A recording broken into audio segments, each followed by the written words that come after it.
Informasi dunia dalam berita dengan menit utama terkait dengan serangan balasan Iran ke Israel, serangan Israel ke Gaza Palestina, perang Rusia Ukraina dan insiden pesawat India di Hong Kong.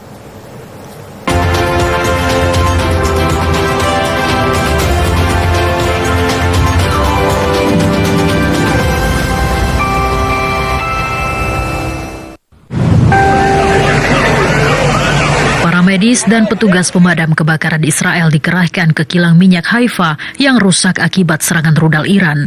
Mobil pemadam kebakaran terlihat di kilang minyak utama di kota Haifa, Israel Utara pada Senin pagi, hanya beberapa jam setelah rentetan rudal Iran menghantam berbagai lokasi di seluruh Israel, termasuk Haifa. Media pemerintah Iran melaporkan rentetan rudal baru menargetkan kota utara Israel. Kilang minyak Israel menyatakan jaringan pipa dan saluran transmisinya di Haifa telah rusak akibat serangan rudal Iran. Sementara itu, rudal Iran menyerang wilayah Israel Tengah, menghantam kota Neibrak sebelah timur Tel Aviv.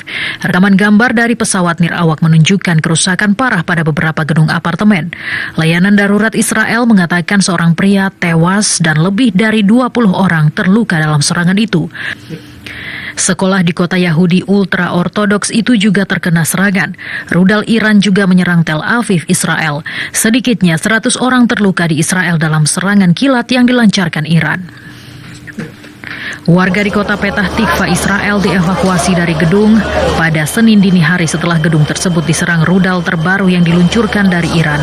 Pada Senin dini hari, militer Israel menyatakan telah mendeteksi lebih banyak rudal yang diluncurkan dari Iran ke Israel. Sedikitnya 10 orang di Israel tewas akibat serangan Iran.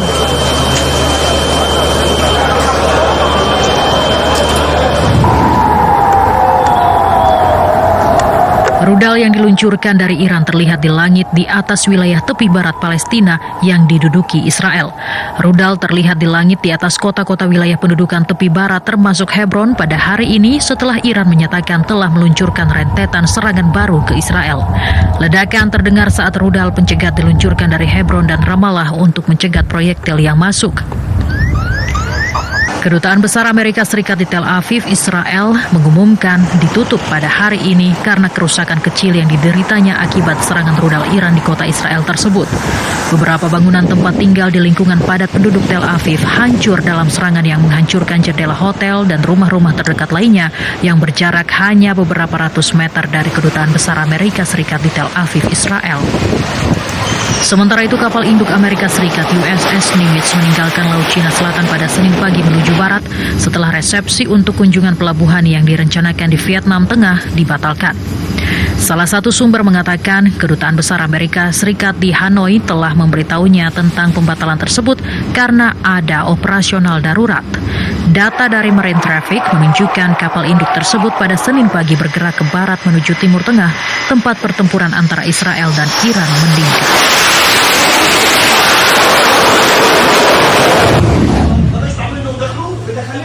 Sedikitnya 20 warga Palestina tewas ditembak pasukan Israel saat menunggu untuk menerima bantuan di Rafah, Gaza Selatan, Palestina hari ini. Para korban dievakuasi ke rumah sakit Nazar di Khan Yunis, Gaza Selatan hari ini. Kementerian Kesehatan di Gaza menyatakan penembakan oleh pasukan Israel juga mengakibatkan sedikitnya 200 orang lainnya luka-luka. Sementara itu, sedikitnya 55.432 warga Palestina tewas dan 128.923 lainnya luka-luka akibat serangan Israel sejak Oktober 2023. Kementerian Kesehatan Gaza mengatakan 68 jenazah dibawa ke rumah sakit dalam 24 jam terakhir, sementara 182 orang terluka. Banyak korban masih terjebak di bawah reruntuhan dan di jalan karena tim penyelamat tidak dapat menjangkau mereka. Pasukan Rusia menyerang kilang minyak Ukraina di kota Kremenchuk, Poltava. Fasilitas tersebut memasok bahan bakar untuk pasukan Ukraina di wilayah Donbas. Kementerian Pertahanan Rusia menyatakan pasukan Rusia juga menyerang titik kendali pesawat nirawak Ukraina, depot amunisi dan kapal angkatan laut nirawak. Sementara itu, staf umum angkatan bersenjata Ukraina mengklaim pasukan khusus Ukraina menyerang pabrik pesawat nirawak Rusia di Yelabuga, Republik Tatarstan. Pesawat Boeing 7878 Dreamliner Air India tujuan New Delhi dilaporkan kembali ke Hong Kong setelah pilot menduga adanya masalah teknis di udara. Data pelacak penerbangan Flight Radar 24 menunjukkan pesawat kembali lebih dari 1 jam kemudian. Sumber yang mengetahui masalah tersebut menyatakan pesawat kini sedang menjalani pemeriksaan, namun pihak maskapai dan Boeing belum memberikan tanggapan tentang masalah tersebut. Rekaman gambar kamera pengawas dari landasan pacu di Bandara Internasional di Ahmedabad, India menunjukkan momen saat pesawat Air India jatuh tak lama setelah lepas landas pada Kamis 12 Juni, menewaskan lebih dari 290 orang.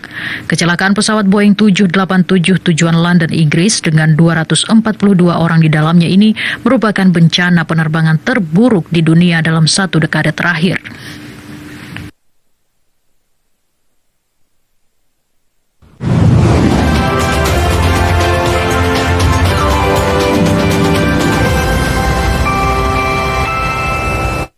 Saudara, kami akan kembali dengan sejumlah informasi lain, di antaranya puluhan ribu orang berunjuk rasa di Den Haag, Belanda memberikan dukungan global terhadap Gaza, Palestina. Selengkapnya usai jeda.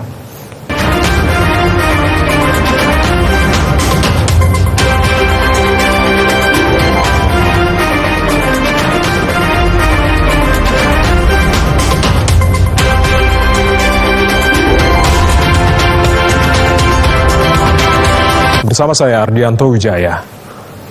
Kita menuju ke informasi berikutnya. Presiden Amerika Serikat Donald Trump memveto rencana Israel untuk membunuh pemimpin spiritual Iran, Ayatullah Ali Khamenei. Sementara itu Presiden Iran, Masoud Pezeshkian, memperingatkan Israel tentang pembalasan yang lebih keras jika Israel meningkatkan serangannya. Dua pejabat Amerika Serikat menyatakan Presiden Amerika Serikat Donald Trump memveto rencana Israel dalam beberapa hari terakhir untuk membunuh pemimpin spiritual Iran, Ayatullah Ali Khamenei. Sumber tersebut menyatakan pemerintahan Trump sangat ingin mencegah operasi militer Israel ke Iran tidak meledak menjadi konflik yang lebih luas. Rencana membunuh Khamenei dipandang sebagai langkah yang akan mengobarkan konflik dan berpotensi mengganggu stabilitas kawasan. Sementara itu Presiden Iran, Masoud Pezeshkian, memperingatkan Israel tentang pembalasan Iran yang lebih tegas dan keras jika tindakan permusuhan Israel terus berlanjut. Hal itu disampaikan Pezeshkian dalam pertemuan kabinet di Teheran, Iran pada Minggu waktu setempat setelah kedua belah pihak saling melancarkan serangan baru. Israel melancarkan operasi Singa yang bangkit pada Jumat 13 Juni terhadap komando militer dan fasilitas nuklir Iran, dan Iran telah bersumpah untuk membuka gerbang neraka sebagai balasannya. Juru bicara Kementerian Luar Negeri Iran, Ismail Baghai, dalam konferensi pers di Teheran hari ini menyatakan serangan Israel tidak mungkin terjadi tanpa dukungan dari Amerika Serikat. Dukungan tersebut telah menghilangkan makna negosiasi. Baghai menyatakan sebagai anggota tetap Dewan Keamanan PBB, Amerika Serikat berkewajiban untuk mengakui dan mengutuk tindakan Israel sebagai tindakan agresi. Angkatan Bersenjata Iran menyiapkan pesan di televisi nasional untuk memperingatkan warga Israel agar meninggalkan wilayah pendudukan Palestina pada Minggu 25 Juni demi keselamatan mereka saat kedua pihak melanjutkan serangan. Juru bicara militer Iran, Reza Sayat, menyatakan Iran memiliki basis data lengkap dari semua lokasi sensitif dan wilayah vital dan mendesak warga Israel untuk tidak membiarkan rezim Zionis menggunakan mereka sebagai tameng manusia. Puluhan ribu orang berunjuk rasa di Den Haag, Belanda memberikan dukungan global terhadap Gaza, Palestina. Sementara itu di Athena, Yunani, warga turun ke jalan sebagai bentuk solidaritas untuk warga Palestina di Gaza. Puluhan ribu pengunjuk rasa termasuk keluarga dengan anak-anak berkumpul di Den Haag, Belanda untuk menentang pengepungan Israel terhadap Gaza, Palestina dan kebijakan pemerintah Belanda terkait perang tersebut. Pihak penyelenggara menyatakan unjuk rasa besar kedua dalam sebulan terakhir ini menarik sekitar 150 ribu orang ke Den Haag. Para peserta mengenakan pakaian merah untuk menciptakan garis merah terhadap serangan Israel di Gaza dan dugaan kejahatan perang terhadap warga Palestina. Para demonstran bergerak melewati Mahkamah Internasional ICJ yang sedang menangani kasus yang diajukan oleh Afrika Selatan yang menuduh Israel melakukan genosida. Tahun lalu, Mahkamah Internasional telah memerintahkan Israel untuk menghentikan serangan militer ke kota Rafah, Gaza Selatan, dan mengizinkan akses untuk bantuan kemanusiaan. Sementara itu di Athena, Yunani, ribuan warga turun ke jalan sebagai bentuk solidaritas terhadap warga Palestina di Gaza. Mereka berkumpul di alun-alun pusat Sintagma di Athena pada Minggu 15 Juni, mendesak dibukanya perlintasan Rafah di Mesir dan diizinkannya bantuan kemanusiaan untuk masuk ke Gaza, Palestina. Dalam aksinya, para demonstran mengibarkan bendera Palestina dan membawa spanduk yang mengecam operasi militer Israel di Gaza. Hampir 55.000 warga Palestina telah tewas sejak Israel melancarkan serangan ke jalur Gaza, Palestina pada Oktober 2023, sebagian besar diantaranya adalah warga sipil. Kita menuju ke informasi berikutnya, Saudara. Harga minyak dunia bergejolak di tengah memanasnya konflik militer antara Israel dan Iran. Ketegangan terbaru ini memicu kekhawatiran gangguan pasokan minyak dari kawasan Timur Tengah. Harga minyak mengalami gejolak tajam hari ini setelah melonjak 7% pada Jumat di tengah meningkatnya eskalasi serangan antara Israel dan Iran selama akhir pekan. Ketegangan yang terus memburuk itu memicu kekhawatiran meluasnya konflik dan terganggunya ekspor minyak dari Timur Tengah secara signifikan. Kontrak berjangka Brent LCOC1 naik Rp10.240 atau 0,86% menjadi Rp1.197.920 per barel pada pukul 5:07 GMT. Sementara itu, kontrak minyak mentah West Texas Intermediate WTI CLC1 naik Rp12.160 atau 1,04% menjadi Rp1.179.840 per barel. Sebelumnya, harga sempat melonjak lebih dari Rp64.000 per barel di awal sesi perdagangan sebelum sempat turun ke wilayah negatif. Rudal-rudal Iran menghantam Tel Aviv dan pelabuhan Haifa, Israel hari ini. Rudal-rudal tersebut menghancurkan sejumlah rumah serta menimbulkan kekhawatiran di kalangan pemimpin dunia yang sedang menghadiri pertemuan G7 pekan ini. Pertukaran serangan antara Israel dan Iran pada Minggu juga menyebabkan jatuhnya korban sipil di kedua belah pihak. Militer kedua negara meminta agar warga sipil mengambil langkah-langkah perlindungan menghadapi kemungkinan serangan lanjutan. Situasi terbaru ini semakin meningkatkan kekhawatiran akan potensi gangguan di Selat Hormuz, Iran. Selat Hormuz merupakan jalur pengiriman penting yang dilalui sekitar 18 hingga 19 juta barel per hari atau sekitar 1/5 konsumsi minyak dunia. Media pemerintah Iran melaporkan bahwa kilang minyak di dekat ibu kota Teheran, Iran, terbakar setelah serangan Israel.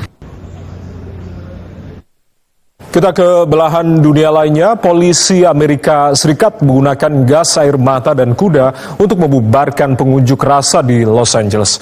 Di Amerika Latin, polisi Argentina membubarkan kamp pengungsi mantan presiden, sementara polisi Panama menghancurkan blokade jalan. Polisi menembakkan gas air mata ke arah para pengunjuk rasa di pusat kota Los Angeles, California, Amerika Serikat. Para pengunjuk rasa berusaha memblokir jalan dengan menggunakan barikade. Namun, seiring polisi mendekat, granat kejut diledakkan dan gas air mata ditembakkan. Para pengunjuk rasa kemudian membubarkan diri. Ribuan demonstran berkumpul sebagai bagian dari demonstrasi nasional untuk memprotes kebijakan pendeportasian imigran ilegal Presiden Amerika Serikat Donald Trump. Polisi di Buenos Aires, Argentina melakukan penggerebekan mendadak pada Minggu pagi waktu setempat. Penggerebekan tersebut bertujuan membubarkan para pendukung mantan Presiden Argentina, Cristina Fernández de Kirchner, yang berkemah di depan rumahnya. Mahkamah Agung Argentina pada awal pekan ini menguatkan vonis 6 tahun penjara yang menyatakan Kirchner bersalah atas penipuan. Mahkamah Agung juga melarang Kirchner menduduki jabatan publik. Kirchner yang berencana mencalonkan diri dalam pemilu legislatif Buenos Aires bulan ini menilai putusan itu bermuatan politik. Polisi anti huru-hara Panama dikerahkan ke Bocas del Toro, Panama pada hari Sabtu waktu setempat. Polisi membongkar blokade jalan yang didirikan oleh para pengunjuk rasa. Blokade yang berlangsung lebih dari 40 hari tersebut dikaitkan dengan aksi mogok massal oleh para pekerja perusahaan pisang Chiquita. Chiquita melakukan pemutusan hubungan kerja secara massal dengan alasan meninggalkan pekerjaan secara tidak sah di lahan pertanian dan pusat operasi. Ya, kita menuju ke informasi berikutnya. Presiden Republik Indonesia, Prabowo Subianto dan Perdana Menteri Singapura menyepakati 19 kerjasama dalam rangkaian kunjungan kenegaraannya di Singapura. Presiden Republik Indonesia Prabowo Subianto menyaksikan langsung penandatanganan dan pengumuman sejumlah nota kesepahaman strategis antara Indonesia dan Singapura.